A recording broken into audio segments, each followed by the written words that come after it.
everyone, and welcome to the Tater Talk. I'm so excited.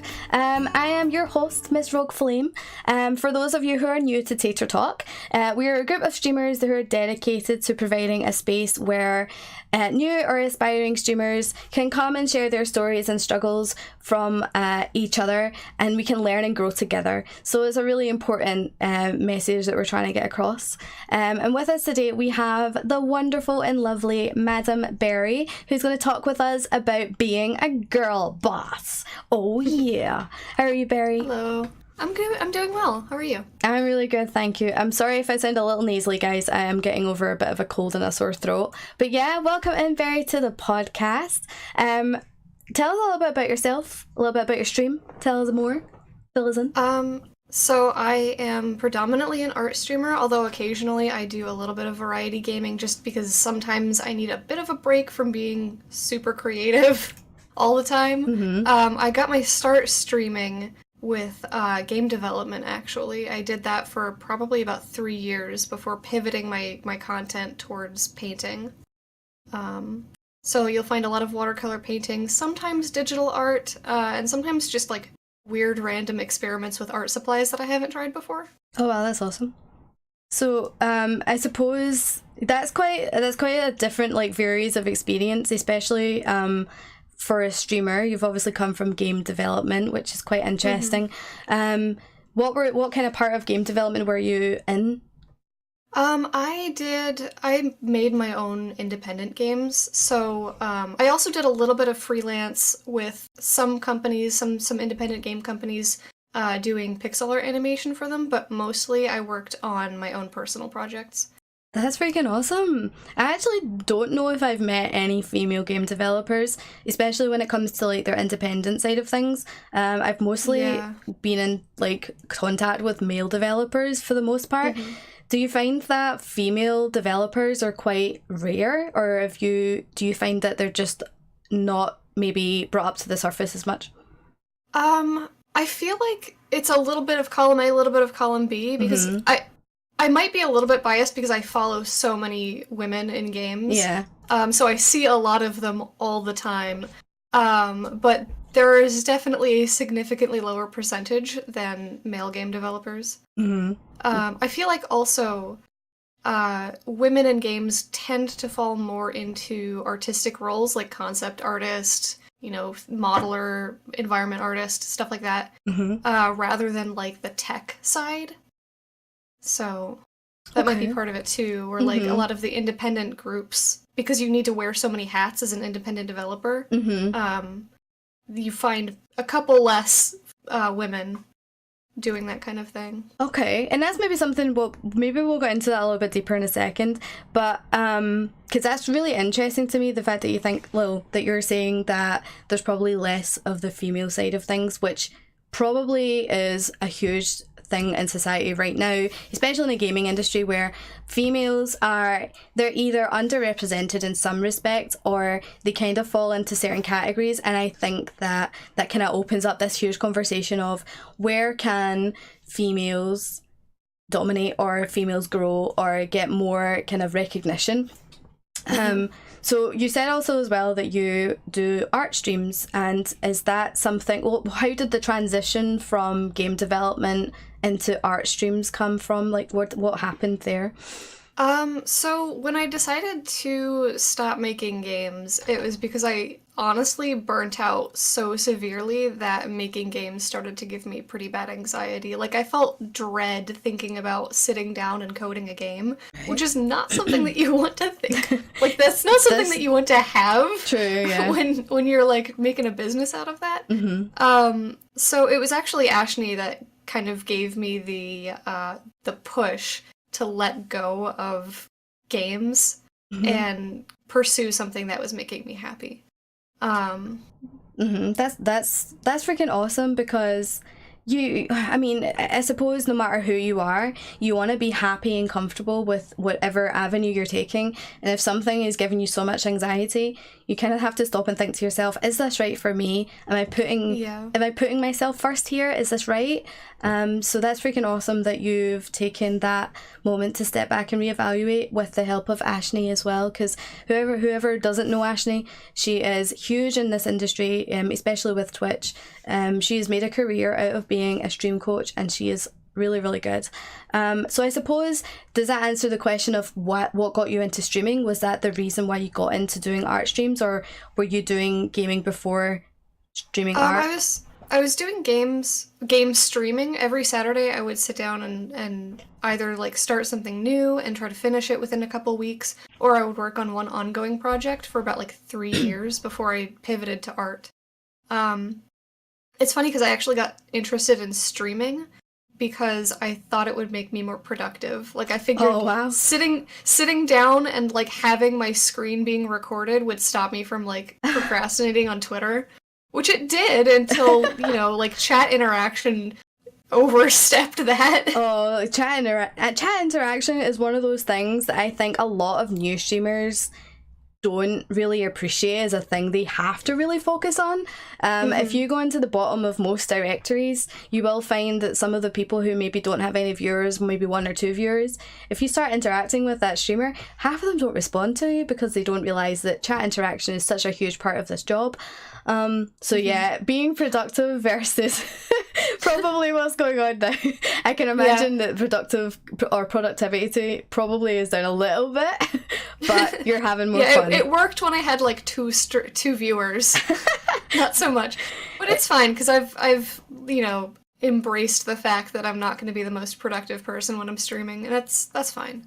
Yeah, to be fair, I know that for myself, I when I started streaming, I used to focus a lot on like talking about the game, but now when I find out I'm streaming, I tend to feed off what the community talks to me about. And yes, I'll have certain things I can talk about during the stream, but my community are very good with verbalizing what they want to say and stuff they want to talk about, and we just like boom, it's like chaos every day when we're trying to talk, and me trying to do something is crazy when I'm in stream, because if I'm playing a game, I'll probably kill the tank or whatever in a dungeon at least once a day when I'm streaming, because I'm so focused on the amount of chat that's happening. So I totally feel you there with the productivity. Yeah, my husband used to try to stream raids, and he gave that up so fast. That is one thing I don't stream, actually. So yeah, I feel your husband there. So he was like, I did it once, never again. Never again. That's awesome. So tell me a little bit about your experience being a female in Twitch, for example, in the gaming industry as well. So I'm kind of interested in how it differs between being an independent gaming developer and being a streamer on Twitch, and how a female, from your perspective, fits into that. Yeah, so I think in terms of like audience and attitude, you kind of find the same thing with game development and also with streaming, especially with like traditional spaces like gaming or like the science and technology, because there's this kind of like idea that it's not for women or whatever. Like game development tech, playing games, especially like hardcore, whatever that means, games aren't for women, so to speak. So you find a lot of the same exclusionary gatekeeping, especially from people who grew up thinking that like it's a super macho activity and like want to keep the status quo. Yeah, I think it's funny because you say we're talking about not for women, and like, what does that even mean? Like, in today's society, it's like crazy. So we are in 2019, and women all over the world are kicking ass, taking names, taking no prisoners, and in every industry is very, very clear, but including more so in the gaming industry. You can see that every single day. But this, I feel like this persona of, women shouldn't be in hardcore gaming or competitive esports teams, stuff like that. Or like even just going and playing like, I don't know, Overwatch or Call of Duty, stuff like that. That's, do you see a lot of that going on in the industry still? Yeah, unfortunately. Like there are so many people I know who don't play, things like Overwatch with mic on. Mm. Because like if they spoke into the mic, they'd get so many disgusting comments Mm-hmm. from the dudes they're playing with. Yep, that's so Um, true. so It's one of those things that even recently there's some females who actually make their whole YouTube about that. They have so much disgusting comments when they play games like Overwatch, Call of Duty, even Apex Legends, or anything with a voice, like mhm. in game, like Fortnite or anything like that. They're still receiving this sort of "hey babe" or "hey, can I get your Snapchat?" or it's all this like weird things that you just don't Yeah. say to anyone else. Like females Or definitely like get. even worse things I'm not gonna repeat because they're just like, no, dude. Oh yeah, for sure. And it's funny, like, have you ever experienced anything like that, whether it's in the gaming development side or on Twitch or even just in gaming in general? Do you think that that's something you've ever Um, experienced? Personally, no. I think partially because I'm like very small and unassuming, so my peers in game development didn't like they weren't intimidated by me to the point where they had to make rude comments about stuff like Mm-hmm. that. Like I'm a small person. I look like I kind of look like a kid, so they're like, "Oh, Oh, you're cute. Okay, I'm not gonna harass you." but the, But also I think I don't play a lot of games like that, mhm. so I don't just because it's not my kind of game, not because I don't want to be harassed, just Mm-hmm. because I don't love shooters. Same I'm actually. kind I of don't. not great at games in general. To be fair, me neither. And I play them like every day for a living now, so it's kind of funny like that way. But it's interesting what you said there about maybe they perceive you as cute and harmless and stuff like that. And I think that so I think that that can potentially be part of the problem. Is there Mhm. we could be seen as very unassuming. Do you think that that Yeah. is something that's still quite prevalent in 2019 society? There's kind of like two different camps where you're either like one of the guys or you're a threat, I think. I know a couple of when I was in school for game development, I went to college for game design. There were like the girls who, didn't wear makeup, wore like sweatshirts, were like the cool girl, and that's kind of where I fit because like I was small and like cute, but I Mm-hmm. also didn't wear makeup. I didn't like do girly things really. Mm-hmm. Um, and then there were the people who, wore heavy makeup, and it's not wrong, obviously, to wear heavy makeup. It's just Yeah. two different kinds Mm-hmm. of people that I saw, but there were the girls that wore heavy makeup and dressed nicely. And like, man, the comments directed at those women were just awful. Like, I remember a classmate of mine, these guys were like talking behind her back while she was giving a presentation about like, oh, what does she know? What does a girl that looks like that know about game development? It's like, Wow. what are you talking about? Like, just because you put makeup on in the morning doesn't mean you're stupid. No, that's so true. That's so true. To be fair, like I'm nearly 31 and I have only just started wearing makeup in my life. Yeah, like it, I'm nearing 27 and I like just started wearing makeup last year. so it's funny. So it's like I would definitely put myself in when I growing up, even till recently, I was very much in that nerd camp. You probably Mhm. might know from that experience too. Like we were part of the guys and easy to get along with, and they probably were like, oh yeah, we were totally fine that they played games. But if we Mhm. were to turn up one day with a full face of makeup, wearing a skirt, they'd be like, "Oh, hubba hubba, it's a chick." But they look at you totally differently, and like all their perceptions about being cool and all that kind of goes out the window because they look at it like a totally different. It's like you're a subject rather than being part of Yeah. something. I do definitely think that that's still something that society is working on. I do think it's better, and I hope that Yeah. we could all agree that things are getting better. But yeah, for sure. Do you think that? So this leads on quite nicely to my next question. Do you feel that there is certain stereotypes that are attached to females being on Twitch or being girl gamers, like stuff like that? Do you feel like there's any kind of real stereotypes that are still out there? Yeah, I mean for sure there's definitely like the booby streamer stereotype. I feel like it kind of falls into that dichotomy again of either like you're frumpy or you're trying to get attention, so to speak. But like, who isn't trying to get attention on Twitch? That's literally the point.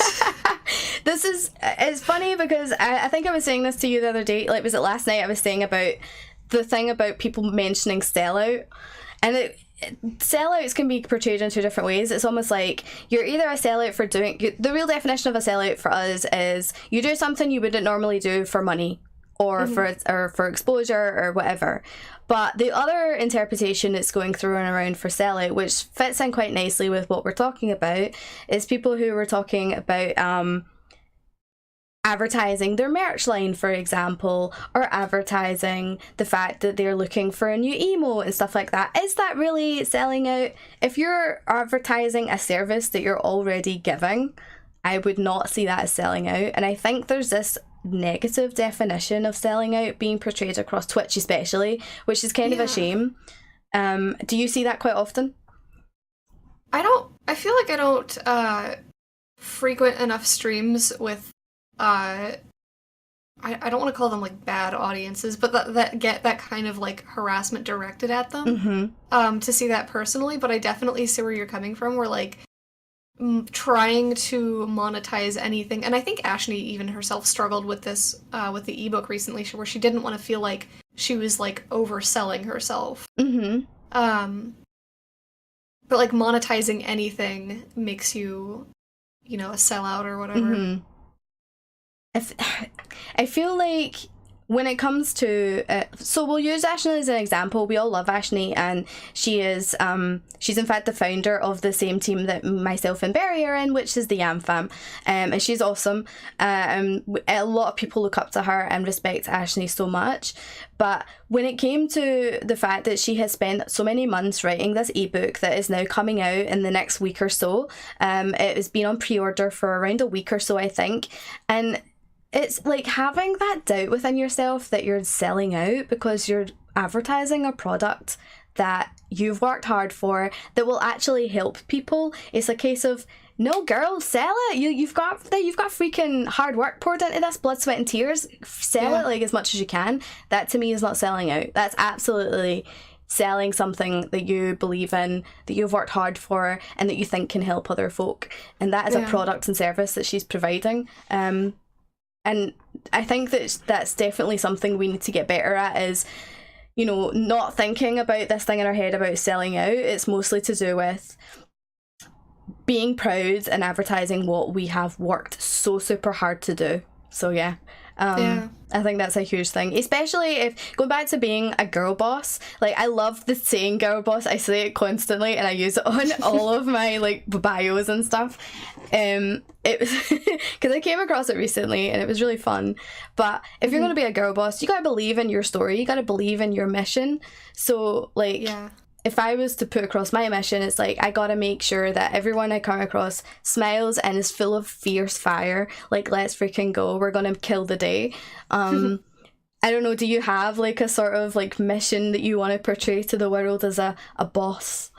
I feel like I'm still trying to figure out exactly what I want to do with my art. For the longest time with games, it was kind of portraying like the intersection between like a peaceful experience, but also some of my own like past struggles with health. Because I'm an open heart surgery survivor. Okay, wow. So that came across a lot in my games, where they focused a lot on like, you know, not feeling like your body is right. But with art, I just don't know what I'm doing anymore. I'm just like, I don't know, I paint pretty girls. You really do, actually. I remember, was it last week, Barry? You had posted that picture. It was like a really cute, very beautiful, almost like a Japanese-inspired female, and she was gorgeous.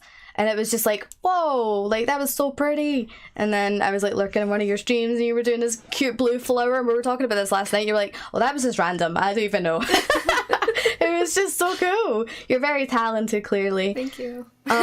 what I want to pick up though on is you were talking there about how, you know, you've got some medical issues. Do you find that, so there's lots of people out there, women especially, well not especially, I suppose men as well, who have medical issues, who use those as like barriers in the way. Do you find that you try to your best to like make sure you control that so that you can still nail through anything you're trying to get across?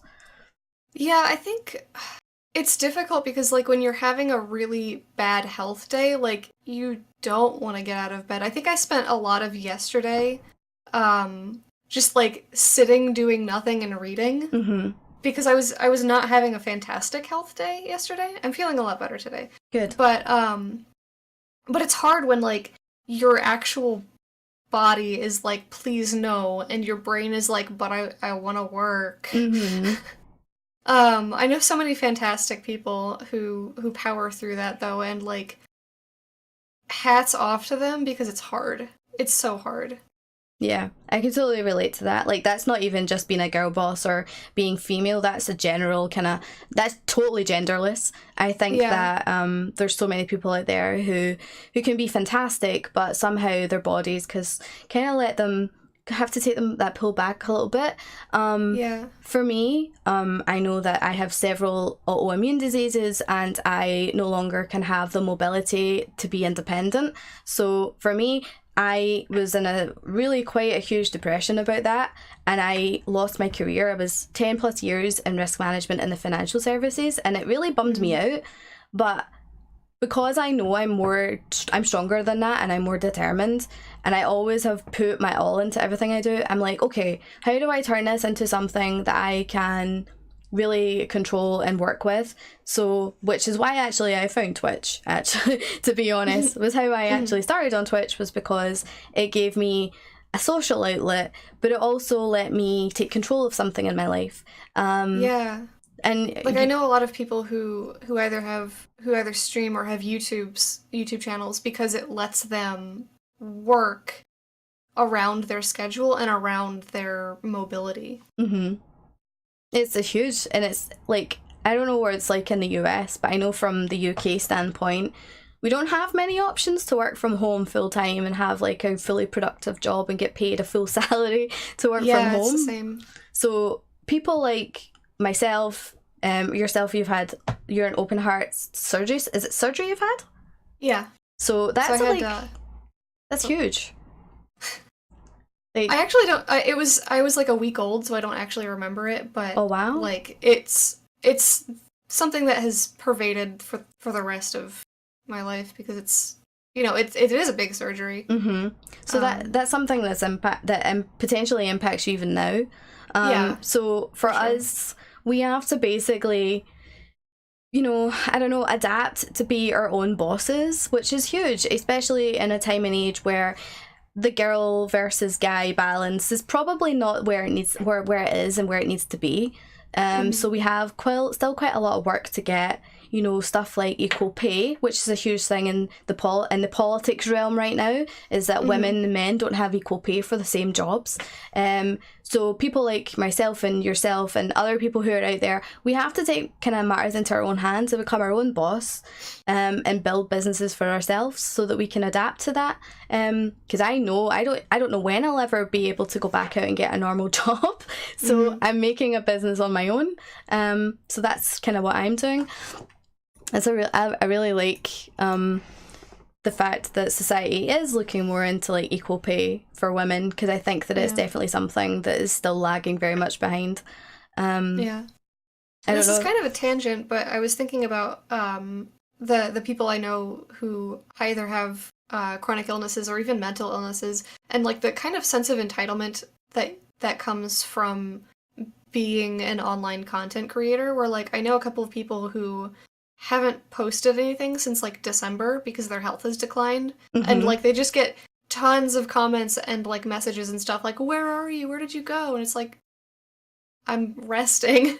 Oh wow. You know, that's crazy.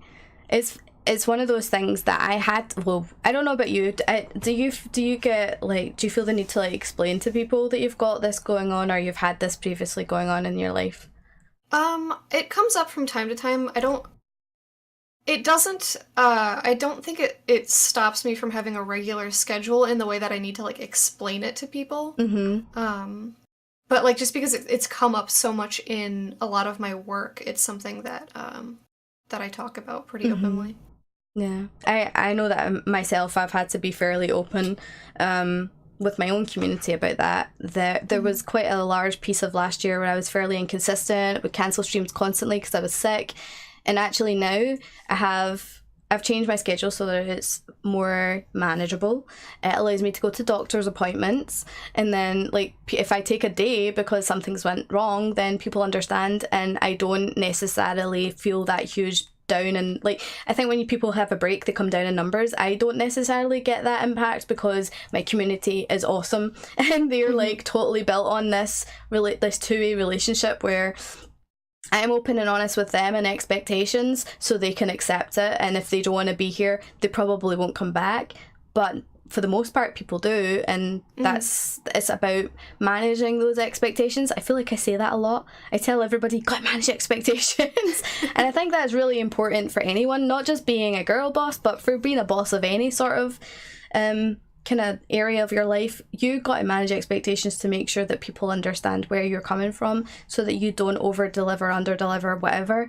If you're going to give something extra as a bonus kind of thing. Yeah, I think you also have to manage your own expectations too. Oh, absolutely.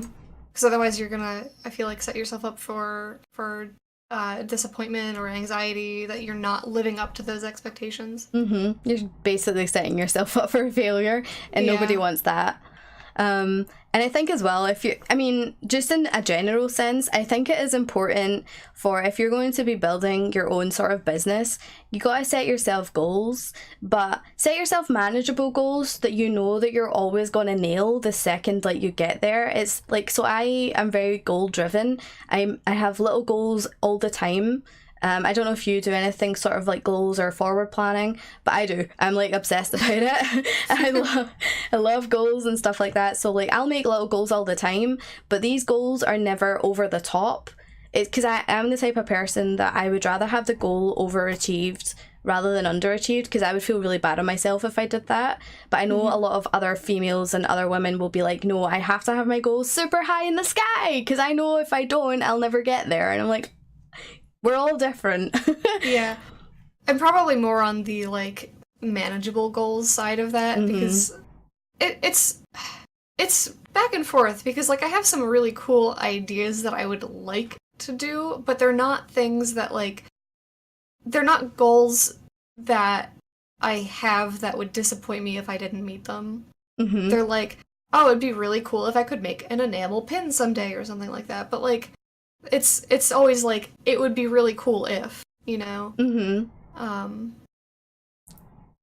So, like, I don't know, I think that's definitely manageable. I think you could definitely do that. Yeah, it's just the cost, mostly. True, these things are expensive. Yeah. So, in terms of, you know, issues that females do face, probably more so on Twitch, but even if you want to go even as broad as the gaming industry, we've already touched upon the fact that there could be that, oh, you're cute, you're harmless kind of thing, like complete estimating people. Word.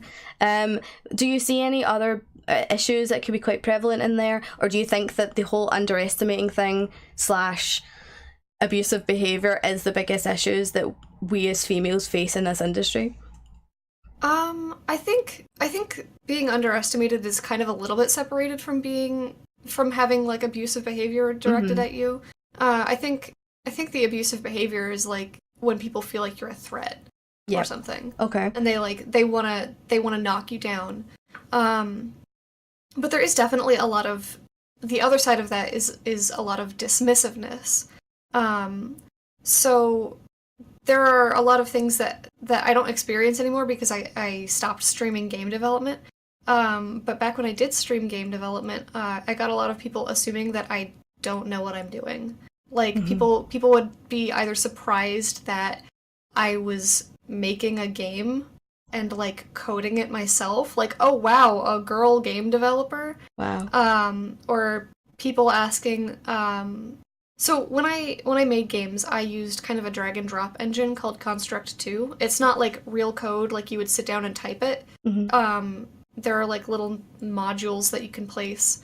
So I would get a lot of people questioning why I don't use like real code and saying like, why can't you code? And it's like, I can, I just don't like it.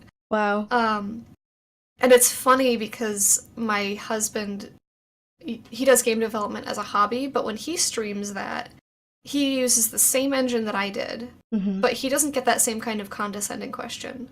Wow. Like he'll get questions of like, oh, why do you use this engine? But he won't get like, why don't you use real code? Wow, that's insane. Like, and it's funny because whenever that happened, I'm just like, yep, this is a fake game. That's crazy. This is fake. Just because you're a girl? Like, that's insane. Like, oh man, that's nuts. Like, I just don't think that... I really feel like people should be a little bit more open-minded and stop this whole thing with male versus female. Like, I hope that one day, and I would hope that most people feel the same, is that we're talking about being a girl boss and managing things as a female. However, we want the day to come when it's not about being a girl boss, it's just about being a fucking boss. Do you know what I mean? It's just about being a boss and doing a damn good job. And we don't want to have gender be part of the conversation.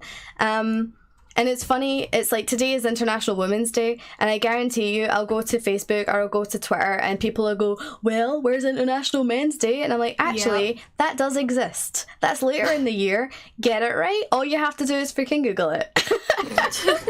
All you gotta do is Google it. And there will be these people that are very narrow-minded, and I don't think we're ever going to eliminate that completely. But I have hope for society that we're going to at least be able to temper it in some way that is a bit more balanced. I hope so, yeah. Yeah. It's funny because we were talking there about, you know, one of the stereotypes might be booby streamers, for example. The thing is, there's a market for that. That is a niche, and it's one of those things that I don't disrespect their hustle. I respect it wholeheartedly. If you want to get your cleavage out, if you want to get a little bit of a sexual look going, hell, you go for it. You love it, girl. That's your asset. You sell those assets and you work it. But the people that come out and bitch and moan about it, you're just like, well, are we putting a gun to your head? Are you paying for it? And if you are paying for it, nobody's forcing you. Do you have to be here? Exactly. Like there's a little X button at the corner of every screen. Exactly. And I don't know about you if you've ever had experience with this, but I've had a conversation with people where they say sex isn't made for Twitch, and I'm like, what do you mean? Like, she's not having sex on stream, she's just being sexy. There's a difference, friend. And it's that whole narrow-mindedness thing that kind of bothers me, and I would hope that we can get some sort of elimination of in the future. I don't know if you've ever had that before, but I definitely have. I've heard the sentiment of like sex doesn't belong on Twitch or whatever, but like who is the judge of that? Like, it's not against terms of service, so according to Twitch, it's fine. Yep. And if it is against terms of service, that's not a booby streamer anymore. That's just somebody that's against terms of service. Yeah. So that's basically someone who's going around shirtless on stream or taking pictures of their ass on stream. Like, that is wrong.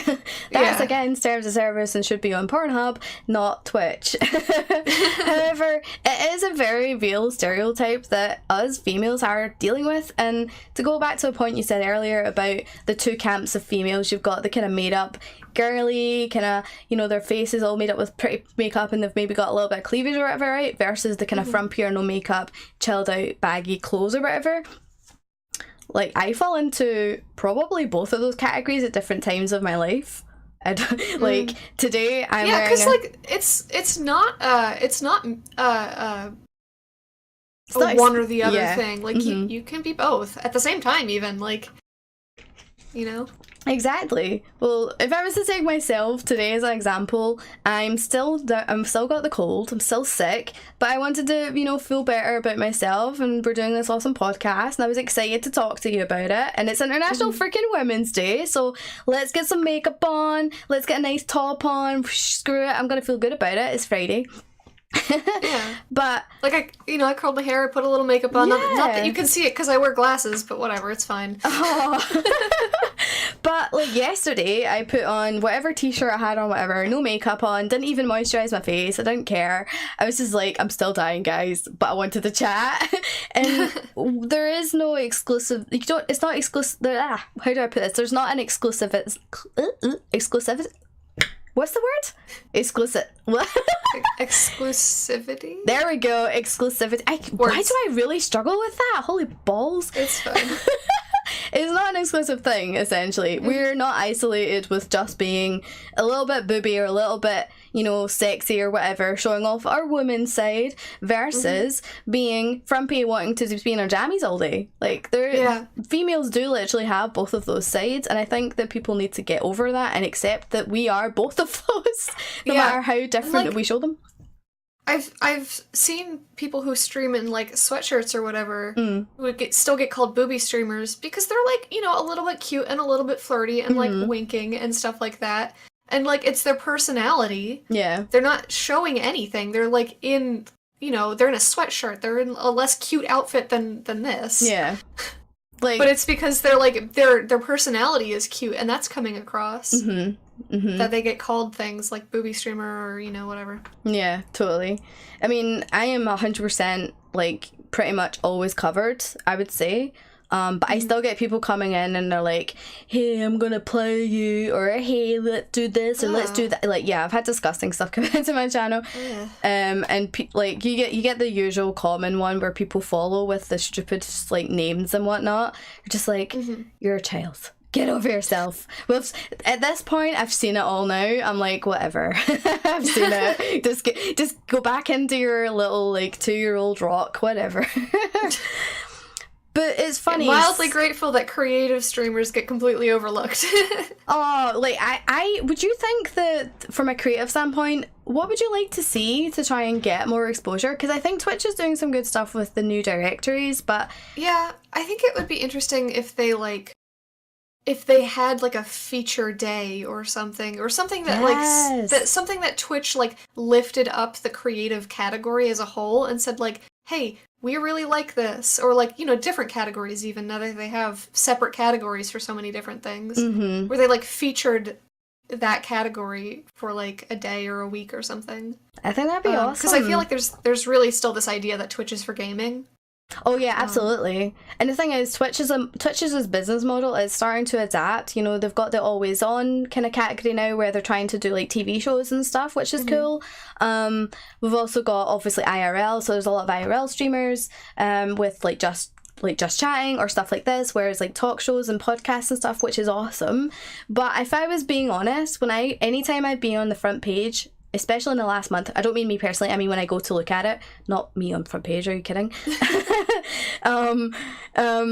It'd be a bit scary if a Scottish girl was on the front page, let's be honest. But when it comes to going, like, looking who's on the front page, it is very much gaming. I've seen it a lot. Yeah, it's either like gaming or charity. Yes. The only exception... Which, like, awesome charities on the front page. We love charities. Charities should be on the front page. One thing I have seen really grow on Twitch, which I think is amazing, and it works really well to like being empowered, International Women's Day, all that kind of stuff, is people of like drag people, so people who go from male to female artists, for example. A wonderful person who I've seen do front page actually, and they were phenomenal. They're actually a fairly new partner called Deer, Deere. He is, or she is, wonderful. They are a drag queen, and the transitions they do on Twitch is absolutely great. And that got a lot of exposure, and I think Deer really loved it. I would love to see more of that, but also that to me kind of falls between, is that art? I would say that's definitely art. That's mostly like IRL too, so there's like this whole category thing, but I don't see a lot of like water painting, for example. or crochet, or you know, stuff like that. Anyone who, I think that maybe singing will maybe come up to front page soon with Twitch Sings being a thing. But the terms of like artist things like what you do, for example, I think could use some more exposure for sure. Yeah, like Twitch is like, yeah, you're there. You're there. You exist. You definitely more than just exist, that's for sure. There are some incredible talents out there that need to get a little bit more love and praise, definitely. So in terms of, we're talking a lot about females especially in Twitch, but I think, and we did say that there's a lot of like negativity that can come from particularly males to females in this industry, but there is a very much a element of women on women dragging people down kind of stuff, and there is like that cattiness that can go on, and I would hope to think that most of us don't do that, but it's essentially in us all, I suppose, that we could definitely get a bit wow when it comes to another female. But how do you think we can lift each other up in terms of like women lifting other women up, and what does that mean to you? So I think there's definitely an amount of like internalized ideas about like women who assert themselves being like bossy or aggressive. I think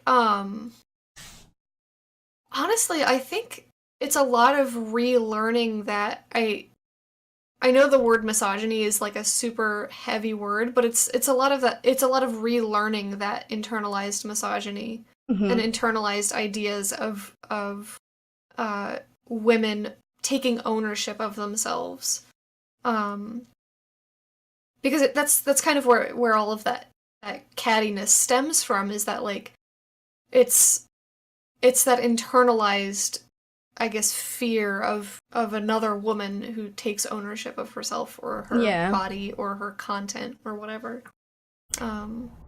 That's really interesting, and I 100% agree. And the reason why is because I know that when I started streaming, and I don't know if you felt like this either, is that I was very intimidated by other women, especially ones who were doing fiercely well. And like I was like, whoa, I don't know how I feel about this. But as I got more confident in myself and I took ownership of my own content and how my attitude was, I actually started to really embrace other females on the platform, and it became a point of, well, we can work really well together, or you're going to be a really good friend, or I just respect you for what you do and your hustle and your content or whatever. But I do definitely think that there is this kind of thing where you do need to be looking at yourself first, because it's one of those things. I was reading actually the book called #Girlboss, and one of the things that she talks about, and it was also in another book that I love, it's called She Means Business. And essentially what the authors were saying is that absolutely pay no mind to what's going on with someone else. Concentrate on yourself, because when you concentrate on yourself, like, you will be successful.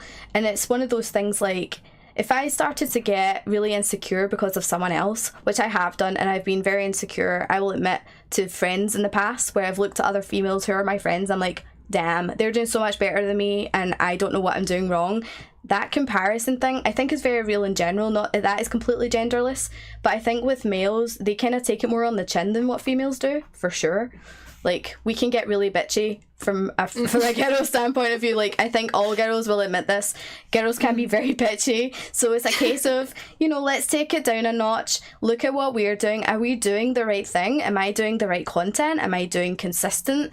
Am I saying the right thing? Like, am I being myself here? Do I feel confident in myself?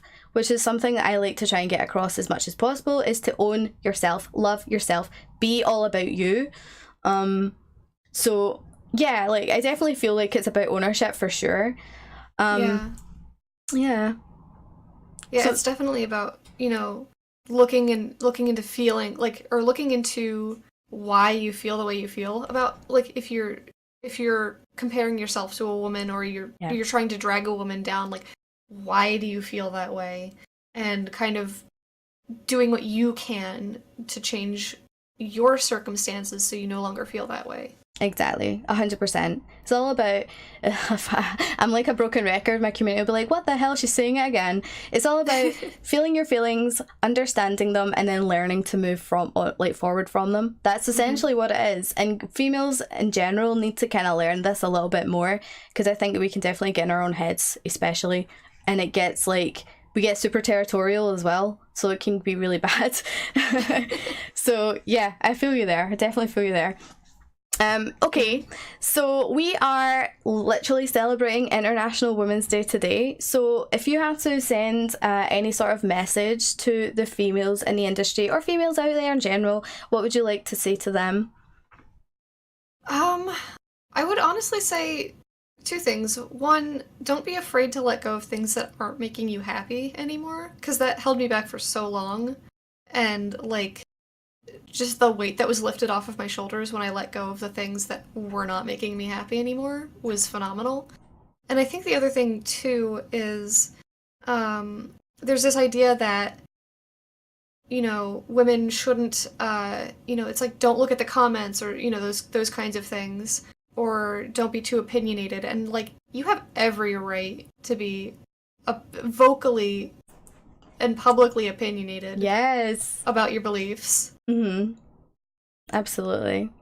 We've got, like, you're right, 100% right. I would love to be able to get that point across to everyone as well. Like, definitely gotta believe in yourself, believe in what you gotta do.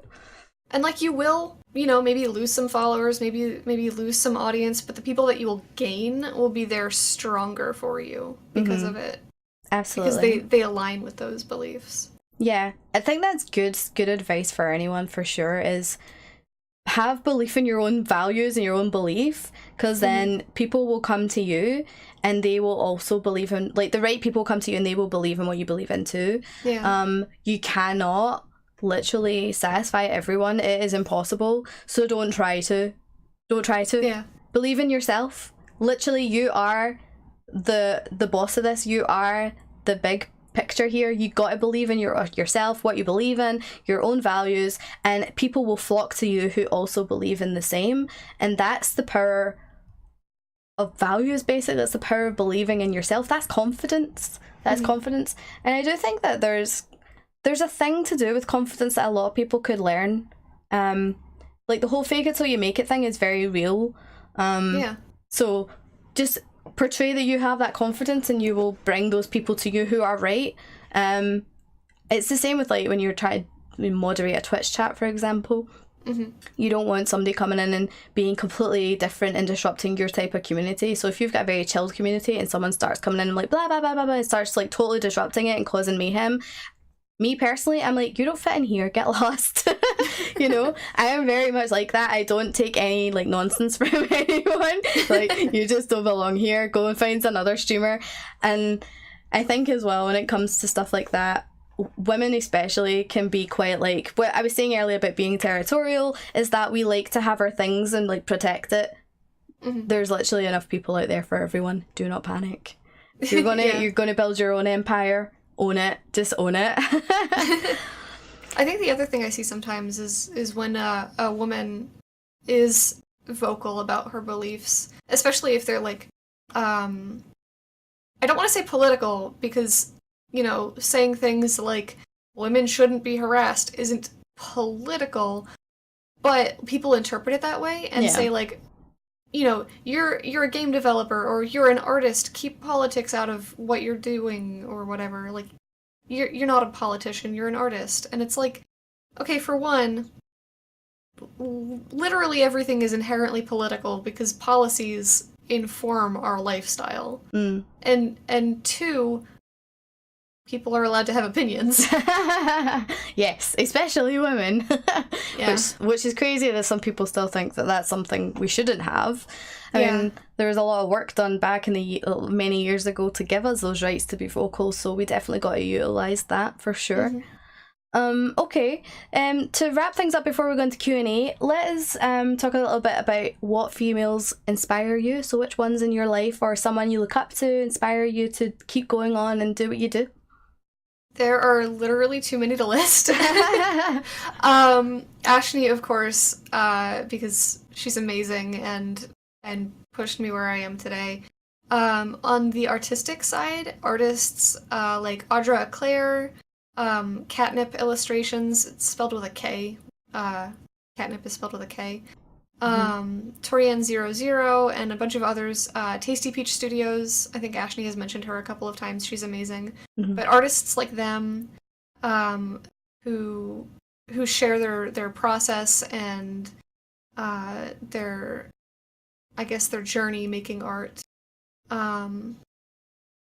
So I mentioned Tasty Peach. She's a streamer who's kind of she's built a really successful merchandise company. Oh wow. She sells like really cute little like plushies and other things like that. Nice. And she shares her experience here on Twitch, and she's amazing to watch because like especially learning about things like that myself, like it's a very educational resource.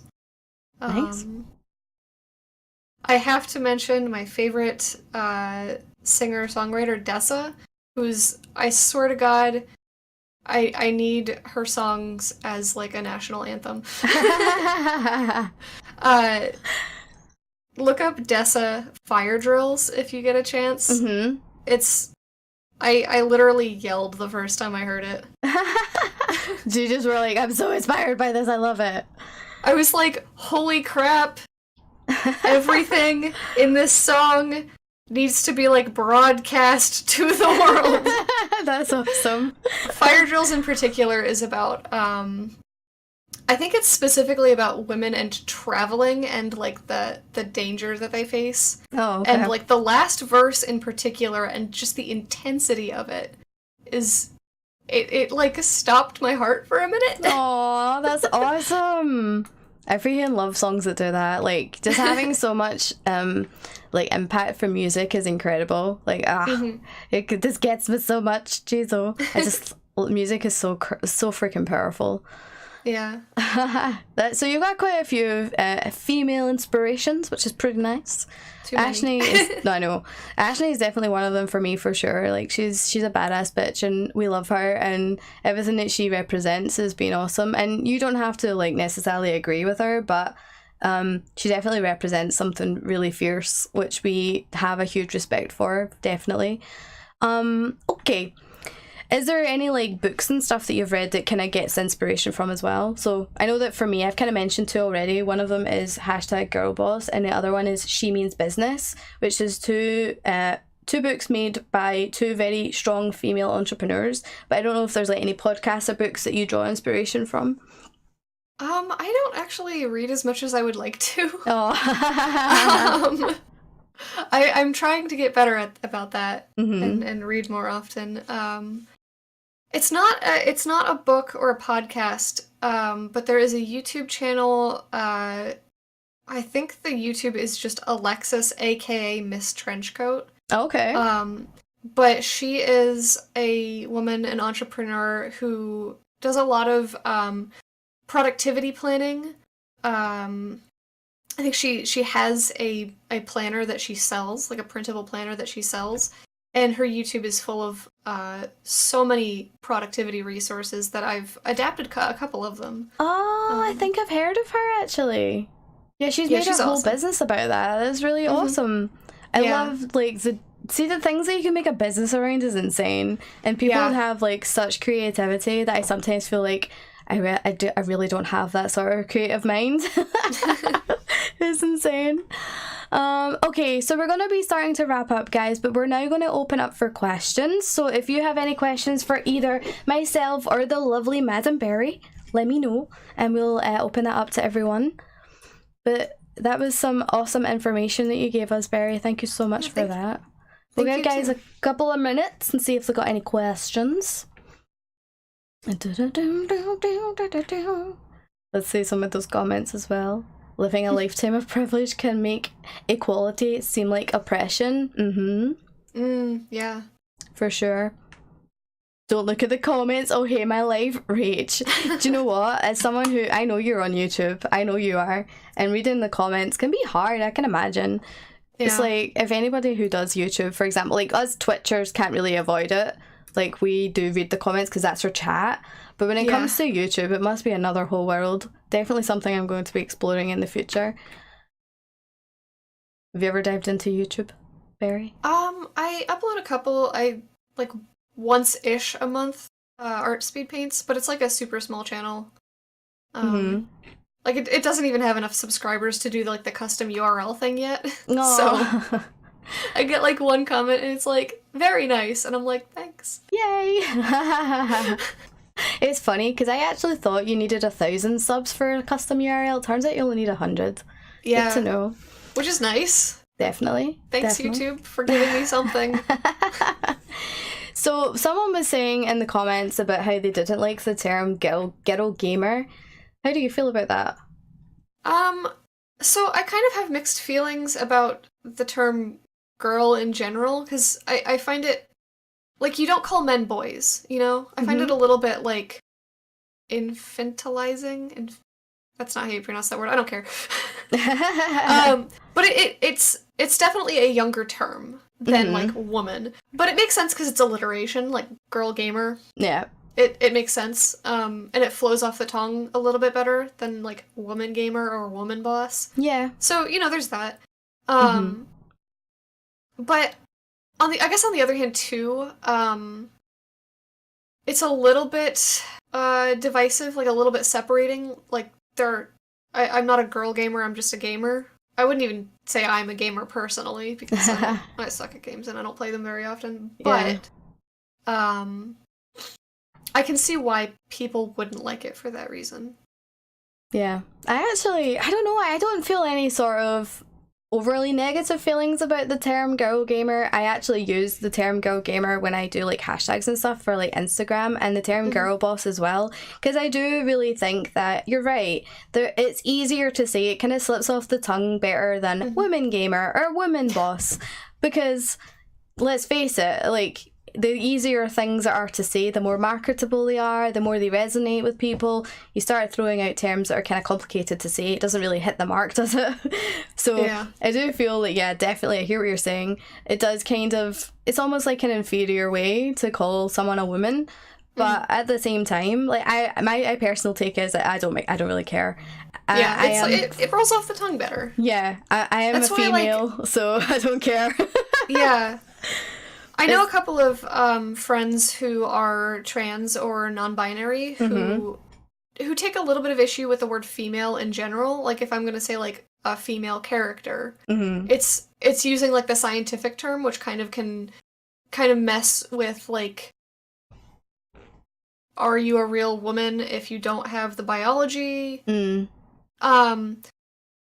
Which is a dumb question in my opinion.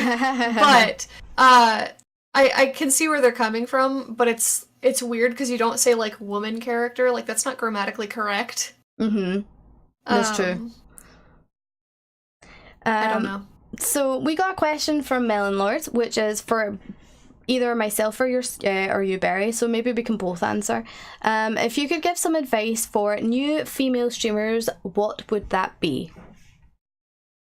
So if you're a new streamer, you're probably not going to be, unless you are coming from, like, a place where you already have an audience, like Instagram or whatever, you're probably not going to be, like, at the top of the searchable charts. So it's a good time to, you know, experiment and figure out what you like. Yeah.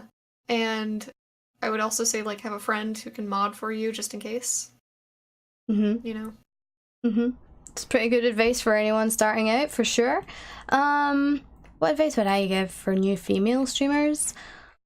Probably, like, don't be put off by people who come in and, like, try and troll you, because there might be that. And I know that one of my first experiences of being a female on Twitch being trolled was someone who was changing or creating accounts with the username of about swallowing a certain substance, we shall say. And I was like, wow, I said that out loud, and I felt really embarrassed.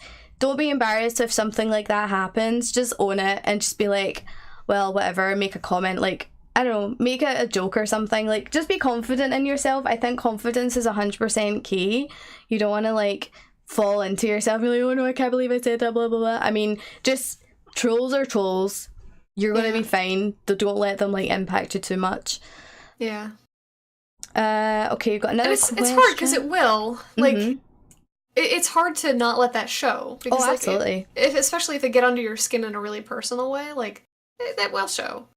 Mhm. But, you know, if the intent is malicious, that's what the block button is for. Yeah, exactly. Block report. See you later. Yeah. Bye, Felicia. So we got a question from Mike Man. A question for either of you. Do you think that the hiding behind a screen increases the assholeness of people saying creepy stuff to women streaming?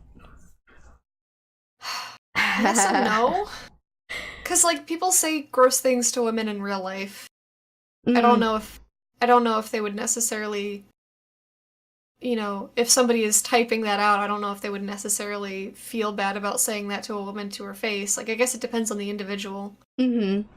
I think that the being anonymous behind the internet, the thing that is so huge, definitely lends itself for people to bring out the side of themselves that maybe they don't want other people to see. So if you have like this weird thing with women that you're going to be gross to them all the time and you're going to say these sexual things, or you're basically just going to be a dick, let's be honest, then you're going to do that. And you could be the nicest person to someone face to face. Like, if you meet someone face to face, it's great. You get on with them really well. And then it comes to like being over the internet, they could be like, I think you're this, or I think you're that, or blah blah blah. Yeah. So I think having that anonymity around things can really give people the assholeness you're talking about, Mike, in terms of hiding behind the computer almost. That's real in anywhere. I think that's in general sense for sure. Mm-hmm.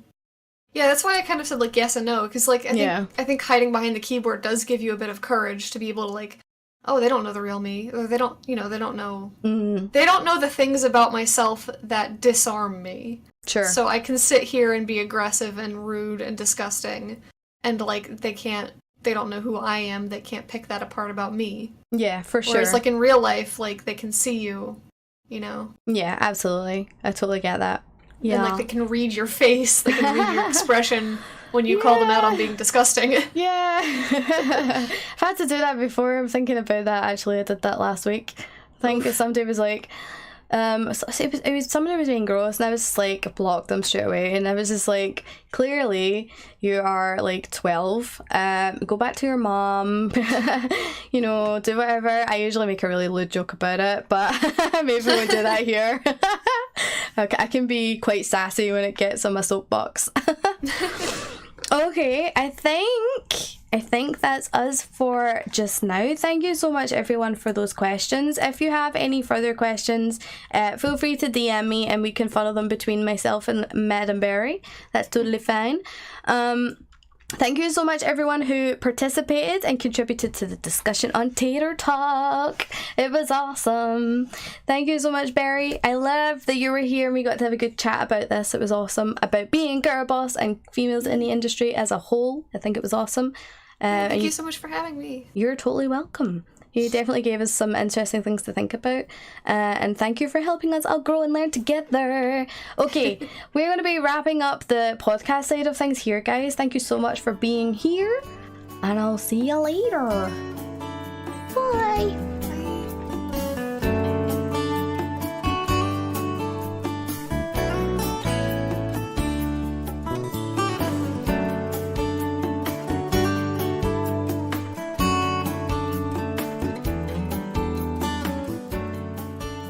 Thank you for tuning in. We'll see you next time on the next episode of Tater Talk.